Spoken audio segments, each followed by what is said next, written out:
예, 감사합니다. 좀 긴 말씀이었지만 요한복음 7장 14절로 36절 말씀 우리 함께 봉독했습니다.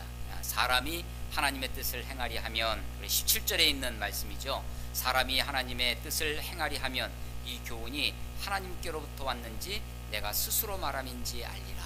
예. 설교를 준비할 때마다 마음에 이렇게 계속 묻고 있는 것 중에 하나가 있는데, 그것은 오늘 본문은 우리들에게, 나에게 무엇을 말씀하시는가 라는 것을 계속 이제 되묻고 하고 있습니다. 오늘 본문이 나에게 무엇을 말씀하시는가, 쉽게 얘기하면 결론이 도대체 뭐냐 라고 하는 것이죠. 근데 이제 어떨 때는 결론, 이런 걸 말씀하시는구나 라고 빨리 쉽게 이렇게 마음에 올 때도 있는데, 그렇지 않을 때도 있습니다. 그러면 일주일 내내, 아니 사실은 본문이 이미 어느 정도 정해져 있기 때문에 사실은 오래전부터 이제 고민을 하고 늘 마음에 이제 생각을 하죠.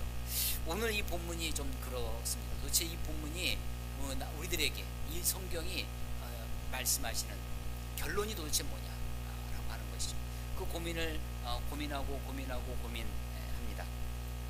그런데 이제 이런 생각을 하는 거예요. 결론이 잘 이게 딱 잡히지 않으니까 마음속에 막 제가 힘이 들어지는 거죠.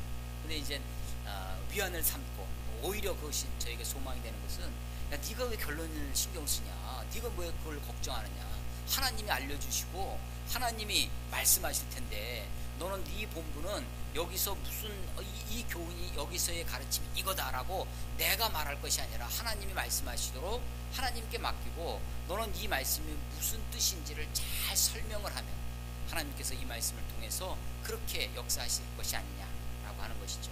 예. 설교는 제가 하지만 은혜는 우리 하나님이 주실 줄로 믿습니다.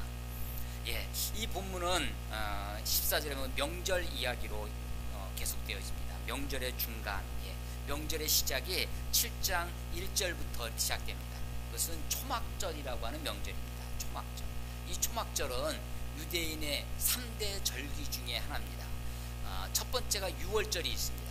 6월절이 있고, 두 번째가 77절이라고 하는 초실절이라고도 합니다. 77이 49, 바로 그 다음 날은 50일째 되죠. 그래서 6월절은 예수님이 십자가에 죽으시고 부활하신 오늘날 부활절과 같습니다. 두 번째는 77절, 77이 49, 그 다음에 있는 50일, 오순절이 되죠. 신약에는 오순절로 이어집니다. 77절은 초실절, 첫 열매라고 하는 거죠. 첫 열매. 그래서 맥추절이라고도 합니다. 맥추절이라고도 합니다. 구약에는 맥추절이라고 나오는 거예요. 신약 시대에는, 요즘은 이제 맥추감사절을 지키는 교회도 있고 저희 교회는 하지 않지만, 또 좀 이렇게 오순절 계통에서는 그게 오순절 관계이기 때문에 오순절 성령 강림을 기념해서 성령 강림절을 기념하는 그런 교회들도 있습니다. 자, 6월절이 있고요. 그리고 77절 초실절이 있고, 그 다음에 세 번째가 바로 초막절입니다. 지금 7장이 바로 초막절입니다. 초막은 장막이죠. 텐트입니다. 이스라엘 백성들이 광야에서 40년 동안, 출애굽에 가나안에 들어가기 전까지 40년 동안 거기서 머물렀는데, 그때 텐트 생활을 했습니다. 계속 옮겨 다녀야 됐으니까 그 텐트 치고 살았던 그 시절에 하나님이 그들을 지키시고 먹이시고 입히셨다고 하는 하나님의 보호, 하나님의 인도에 감사해서 드리는 것이 초막절이었습니다. 그래서 이 초막절은 장막절이라고도 하는데, 집 마당에, 나중에 집 가나안에 들어가서도 좋은 집 놔두고 마당에다가 텐트를 치고 들어가 삽니다. 들어가 살아서 초막 생활을 체험하고 하는 거죠. 보름간 합니다. 15일간 초막절을 하는 거죠. 이 당시에, 예수님 당시에는 그 초막절 때 이스라엘의 성인들이 전부 다, 유대인의 성인들이 그 예루살렘 성전에 모여듭니다. 지난주에도 말씀드렸다시피 평상시 예루살렘의 인구는 3만에서 4만 명이었다고 합니다. 그런데 이런 절기 때는 6월절이라든지 이런 장막절 이런 때는 적게는 200만, 많게는 300만 명의 그런 군중이 운집하는 그런 성지순례의 그런 아주 시즌이 되는 것이죠. 7장 앞에서 보면 7장 앞부분 지난주에 나눴던 이야기인데 예수님의 형제들이라는 제목. 예수님의 형제들이 예수님을 갈릴리에 머물고 있는 예수님을 초막절에 명절에 올라가자고 그렇게 예수님에게 압박을 가했습니다. 그들의 목적은 뭐였냐면 그렇게 많은 사람들이 모여들 때 여기서 갈릴리 촌구석에서 그냥 그렇게 기적을 행하고 바로 조금 전에 6장에서 5,000명을 먹이는 큰 기적을 행하셨는데 그때 유대인들의 예수님을 임금 삼게 했습니다. 예수님이 그것을 뿌리치셨죠. 근데 이제 그걸 보니까 예수님이 정말 임금이 된다면 형제들이 굉장히 좋은 거예요. 그래서 소위 세속적 성공의 야망이, 세속적 그런 성공의 출세의 그런 욕구가 생겨납니다. 그래서 예수님을 자극하는 거죠. 세상에서 드러내면서 일하려고 하는 사람이 이렇게 은밀하게 해서는 안 된다. 가서 당신을 모습을 한번 드러내라고, 그렇게 자기를 과시하라고, 쇼업하라고. 마치 그것은 무엇과 같았냐면 예수님이 광야에서 금식하시고 40일 동안 금식하시고 사탄에게 시험 받을 때 두 번째 시험이었던 높은 곳으로 뛰어내리라 라고 했던 그 시험과 거의 방불한 비슷한 시험이었다고 하는 거죠. 네가 하나님의 아들이거든, 그 하나님의 아들됨을 멋진 모습으로 기적을 행하는 것으로 사람들의 이목을 끌고 대중적 지지를 얻고 성공하고 출세해서 그래서 한번 해봐라 라고 하는 그런 도전, 그런 시험, 그런 유혹이 있었습니다. 근데 예수님이 그것을 거절하시죠. 나는 이번에 안 가겠다. 아니, 이번이 아니라 아직 안 가겠다 라고 말씀하시고 너희들 먼저 올라가라, 동생들한테 먼저 올라가라고 합니다. 그리고 나서 성전의 명절 중간쯤에, 오늘 보면 14절의 명절 중간이 돼요. 이제 명절 15일이라고 그랬죠. 15일 명절의 중간이니까 이제 이 절기, 초막절 절기 페스티벌이 분위기가 무르익었던 그런 때입니다. 이제 사람들이 예수를 찾았습니다. 그래서 예수를 죽이려고 했다고 7장 앞부분에 그런 말씀이 나오는데, 예수를 잡아서 죽이려고 하는 유대인들과 그 속에서 세속적인 성공의 그런 기회를 엿보려고 하는 형제들 속에서 예수님이 은밀하게 들어가셔서 성전에 오십니다. 예루살렘에 오셔서 와서 하시는 일이 14절에 보면 가르치시는 일이었다라고 하는 것입니다. 아니, 이것처럼 답답한 일이 어디 있겠습니까? 가르치는 것. 아니, 예수님이 하나님이십니다. 그냥 그 자리에서 직통 계시를 주시든지, 아니면 그냥 확 깨닫게, 아니면 그냥 기적을 행해서 오병이어 사건 같은 그런 놀라운 기적을 행하시든지, 그러면 쉽게 할 텐데, 아니, 하나님이신 그분이 성전에 올라가서 수많은 사람이 있는데 그 사람들을 대상으로 요즘처럼 확성기 이런 메가폰 들고 마이크에서 그렇게 하는 것도 아니고, 아마도 성전, 여기 성전이라고 되어 있지만 본문 영어 성경을이라든지 이렇게 보면 그것은 성전의 뜰입니다. 성전의 뜰. 성전의 뜰은 어땠습니까? 요한복음 2장에 잘 나와 있는데 성전의 뜰이 그렇게 한가한 곳이 아닙니다. 거기서 장사하는 사람들이 있습니다. 양 끌고 오고 비둘 끌고 오고 또 돈 받고 주고 온갖, 정말 시장바닥, 성전이 거룩하고 참으로 하나님 앞에 그렇게 경건하게 나아가야 할 성전이 사실은 그 성전이 시장바닥처럼 되어 있을 것입니다. 수많은 밀리고 밀리는 인파들이 그렇게 몰려듭니다. 어쩜 우리 현대교회가 그러할런지도 모르겠습니다. 특별히 대형교회를 자꾸만 이렇게 비판하면 안 되는데, 근데 아마 그럴 것 같습니다. 저는 아직 대형교회 주일날 예배를 가보질 못해서 들리는, 또 제가 들은 바로는 밀리는 인파에 늦게 가면 들어가지도 못하고 문을 닫고, 그리고 다른 곳에 가서 비디오로 TV에서 나오는 예배를 드리는 모습입니다. 은혜를 받고 나왔다고 하면서 곧바로 나와서 주차장에서 시비가 붙습니다. 그게 이제 주일날 우리들의 모습이죠. 예루살렘이 그러했을 것입니다. 명절 절기가 무르익고 사람들이 그 분위기에 푹 빠져있는 중간에 예수님이 성전 뜰에서 사람들을 가르치십니다. 그런데 이 이야기가 참으로 놀라운 이야기입니다. 무슨 말씀을 가르치셨는지 성경에 나오진 않습니다. 그런데 사람 유대인들을 다 놀래킵니다. 15절에 보니까 유대인들이 놀랍게 여겨 이르되 이 사람이 배우지 아니하였거늘 어떻게 그를 아느냐. 아니 예수님을 보고 학식이 없는 배우지 않았다는 것을 도대체 어떻게 알겠습니까? 이렇습니다. 우리 시대는 뭐 다들 옷 입고 다니는 것이 구별이 별로 없습니다. 근데 고대에는 신분이 옷만 봐도 아 저 사람은 갈릴리 사람이구나, 아 저 사람은 유대인이구나, 저 사람은 사마리아 사람이구나, 옷만 봐도 그 사람의 신분이나 출신이나 이런 것을 알 수 있었습니다.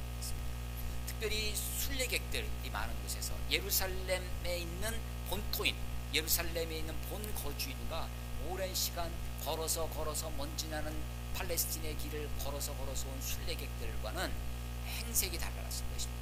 그리고 그 사람들은 다 자기 먹을 걸 그렇게 싸들고 오는 거기 때문에, 그리고 길거리에서 자고 들판에서 자고 하면서 성지순례를 하는 거기 때문에 딱 보면 외지인이라는 것을 알 수 있겠죠. 또 아마도 그 당시에 좀 이 교육이라고 하는, 배움이라고 하는 것은 특히 한정되어 있었습니다. 지금은 소위 국민교육 시대입니다. 누구든지 교육이 의무고 교육이 권리죠, 국민으로서. 그런데 고대 지금 2000년 전입니다. 이때는 교육이 가진 자의 특권이었습니다. 교육이라고 하는 것이 부자들만, 귀족들만, 그런 사람들만 누릴 수 있는 특권이었습니다. 책을 소유하는 것도 그랬고요, 글을 읽고 쓰고 하는 것이 아주 극히 소수의 그런 전유물이었습니다. 그래서 예수님이 성전들 한 곳에서 말씀을 가르칠 때 사람들은 그의 학식에, 보기에 그냥 갈릴리에서 온 촌 사람인데 그의 입에서 나오는 말이 그들을 놀래게 합니다.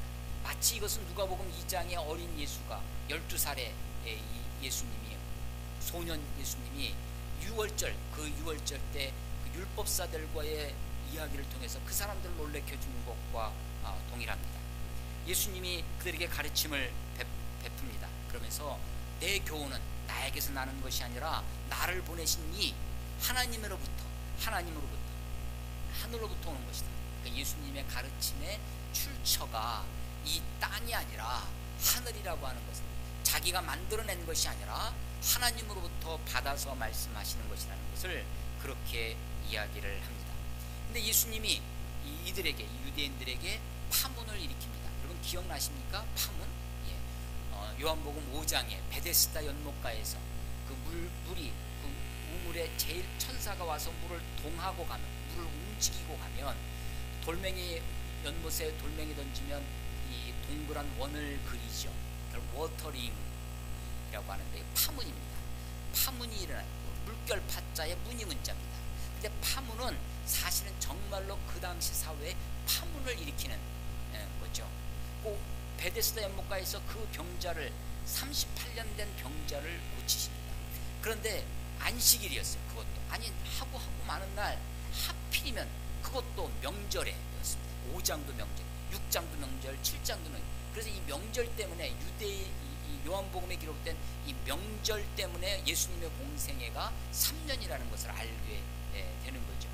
그 많은 명절에 수많은 인파들이, 사람들이 구경하고 있는, 지켜보는 그 속에서 예수님이 38년 된 병자, 37년도 아니고 39년도 아니고 굳이 38년입니다. 38년.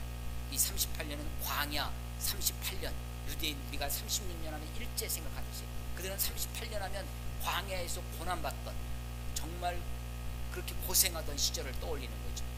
그것도 다른 날 좀 일찍 하든지 좀 다음에 하든지, 안식일 날 그것도 너의 자리를 들고 가라고, 그냥 좋게 가라고 하면 될 것을 굳이 자리를 들고 가라고 하는 것은 유월절을 깨트립니다. 유월절의 율법을 깨트리는 거죠. 사람들 사이에 파문을 일으킵니다. 예수님이 파문을 일으키는 거예요. 예수님이요, 지금 명절에 7장에서 명절에 올라가셨습니다. 은밀하게 형제들, 동생들은 너희들 먼저 올라가라 하고 사실은 조용히 예루살렘에 뒤따라오셨습니다.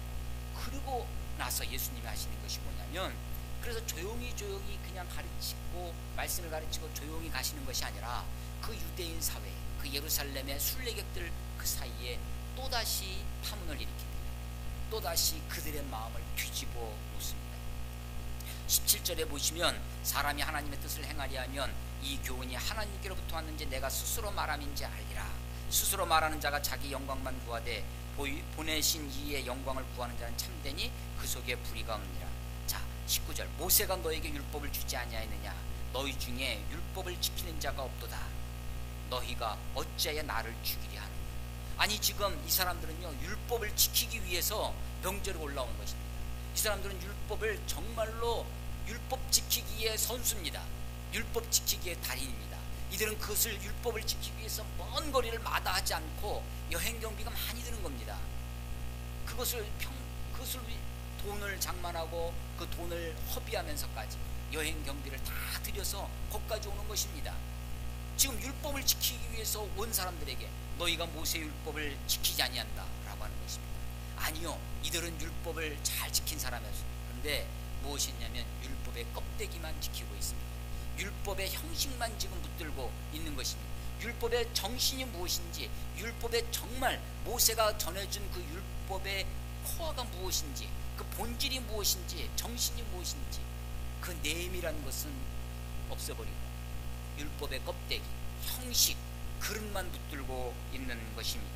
그것을 바로 그 다음에 또 예수님이 말씀하시는데 너희가 안식일에 할례는 난지 출생한 지 8일 만에 행하는 것입니다. 어린아이 남자아이의 성기의 표피를 자르는 것이죠. 육체의 일부를 자르는 것입니다. 그런데 이것은 위생학적으로 보면요, 위생학적으로 보면 옛날에 고대 위생 개념이 별로 없을 때 그 표피를 자름으로써 거기 성기에 생겨나는 각종 질병이나 이런 염증으로부터 남자들이 건강한 생활을 할 수 있는 아주 좋은 것이었습니다. 그래서 오늘 보시면 23절에 보면 내가 안식일에 사람의 전신을 온 몸을, 이걸 굳이 말씀하시는 것은 할례는 육체의 일부를 자르는 건데 5장에서 베데스다 연못가에서 온몸이 병들어서 죽어가고 있는 그 38년 된 병자를 전신을 고쳐주신, 그를 건전케 하신 것으로, 그러니까 사실은 예수님을 죽이고자 유대인들이 죽이고자 했던 계기가 바로 38년 된 병자를 고쳐준 것이었습니다. 안식일을 범했다는 거죠. 뿐만 아니라 안식일을 범하고 그것만 범한 것이 아니라 안식일은 쉬는 것인데, 아무것도 안 하는 것인데 예수님이 일하셨잖아요. 노동을 했습니다. 자기만 노동을 한 것이 아니라 그 사람 보고 매트를 자기 침상을 들고 가라고 하는 노동을 시킨 거죠. 그때 예수님이 하신 말씀이 내 아버지도 일하시니 나도 일한다 라고 하는 하나님을 자기 친아버지로 하나님과 자기를 동등되게 여기셨다 라는 것 때문에 유대인들이 그때부터 예수를 죽이고자 했다라고 하는 거죠. 그것이 벌써 5장입니다. 그리고 6장에 또 명절이 있어서 근 1년 이상이 지나온 거예요. 그게 잊혀져 가고 있어요. 사람들이 요즘처럼 인터넷에 사건 일으키면 사람들이 얼굴이 다 사진에 뜨고 신문에 다, 그래서 범인 누군지 몽타주를 다 합니다. 근데 그 당시에는 그런 것이 없어요. 예수님이 어떤 사람인지 얼굴을 모릅니다. 나사렛에서 목수의 아들 예수가 있는데 이 사람이 이런 일을 하더라. 지난번에 이 병자를 고치고 안식일을 범하고 하나님을 자기와 동등된 사람들이 죽이려고 한다 라는 것만 알지 이 사람인지 예수가 누군지 모르는 거죠. 근데 예수님이 그 잊혀져 가고 있는, 다시 5장에서 그 파문이 이제 잠잠해져서 수면 밑으로 내려온 것을 다시 그것을 밑에서부터 그냥 일으켜서 다시 파문을 일으키는 꼴이 되었습니다. 내가 율법을, 안식일을, 내 사람을 전신케 함으로써 너희가 나에게 노여워하느냐. 23절에 보면 예수님께 노여워한다고 합니다. 이 노여움이, 예수님께 대한 노여움이 아주 욕설로 나타나는 것이 있어요. 그게 뭐냐면 20절에 보면 무리가 대답하되 당신은 귀신이 들렸도다. 예수님 보고 귀신 들렸다고 하는 거예요. 누가 당신을 죽이려 하나요? 이 예수님 보고 귀신 들렸다 하는 이야기가 왜 나왔냐면 너희는 율법을 지키지 않는다. 너희가 왜 나를 어찌하여 나를 죽이려 하느냐. 아니 멀쩡하게 예수님이 지금 성전 뜰에서 좀 말씀을 가르쳤습니다. 말씀을 저 사람들 배우지도 않는 사람이 저렇게 유창하게 말을 할 수 있냐 라고 사람들이 놀라고 있는데, 그러면 예수님이 자기를 자랑한다든지 자기를 너희들이 나를 알아보는구나 라고 그 사람들을 칭찬한다든지 그래 하지 아니하시고 오히려 예수님이 그 사람들에게 도전하는 것입니다. 너희들이 율법을 지키려 여기 예루살렘까지 왔다고? 명절을 지키기 위해서? 헛소리하지 마라. 너희는 율법을 하나도 지키지 않았다 라고 하는 거죠. 그리고 너희들이 나를 죽이려 한다 라고 하는 것입니다. 그런 공격적인 이야기를 듣고 이 사람들의 마음이 뒤집어졌습니다. 마치 무엇과 같냐면 이 사람들의 유대인의 분노가 이 분노의 감정이 참 희한합니다. 인간이 창조된 인간이 피조물인 인간이 가지는 아주 근원적 감정 중에 하나가 분노입니다. 분노. 이유 없는 분노가 있어. 이유 없는, 아주 알 수 없는, 내가 왜 분노하는지, 왜 짜증내는지, 왜 신경질 내는지 이유가 있는 것도 있죠. 이유를 모르는 분노가 있습니다. 근데요, 그게 인간의 원초적 감정 중에 하나입니다. 분노가. 여러분, 가인 기억하세요? 아벨과 가인. 자기 제사를 받지 아니하시고 아벨의 제사는 받고 자기를 제사를 받지 않는 그 가인이 마음속에 분노가 있는 겁니다. 분이 그야말로 노로 이렇게 표출이 되죠. 그래서 자기 동생을 들판에서 돌로 쳐 죽이는 그런 일이 벌어집니다. 분노합니다. 예배가 그 분노가 그 제사라고 하는 가인과 아벨의 제사와 연결되어 있습니다. 제사라고 하는 하나님을 만나는 일과 분노가 연결되어 있는 거예요. 그런데 지금 이 명절 때 유대인들의 마음속에 분노가 있습니다. 너희가 어찌 나를 노하느냐. 예수님이 그 분노를 사실은 촉발시킵니다. 어찌 너희가 나를 죽이려 하느냐. 이 사람 귀신 들린 거 아니냐 라고 이야기를 합니다. 그러면서 24절에 보면 외모로 판단하지 말고 공의롭게 판단하라. 그렇습니다. 이 사람들은요 모든 것을 외모로 판단했습니다. 유대인들은 율법을 지키느냐 안 지키느냐, 안식일을 지키느냐 안 지키느냐, 절기 때 명절 때 예루살렘에 오느냐 안 오느냐, 그런 형식적 종교 생활로 사람들을 판단했습니다. 그런데 주님은 그게 아니다. 신앙은, 믿음은 너의 중심에 있느냐라고 하는 것이죠. 공의로 판단하라고 이야기합니다. 여러분, 갈릴리 예수님을 사시는 이 사람들이 유대인들이 외모로 판단했습니다. 갈릴리 촌사람이라고 하는 것이죠. 목수의 아들이라고 하는 것이죠. 학식이 없는 사람이라는 거죠. 아니, 너희들이 율법을 어겼다라고 하는 그런 외형적 이야기로 예수님을 판단하고 있는 것입니다. 그런데 주님은 율법의 껍데기가 아니라, 사람의 외모가 아니라 내면을 봐야 됩니다. 율법의 중심을 봐야 된다. 율법의 정신이 뭐냐? 사랑과 정의라고 하는 그 율법의 정신을 가지고 보아야 된다라고 말씀하시는 것입니다. 이렇게 이야기가 전개되고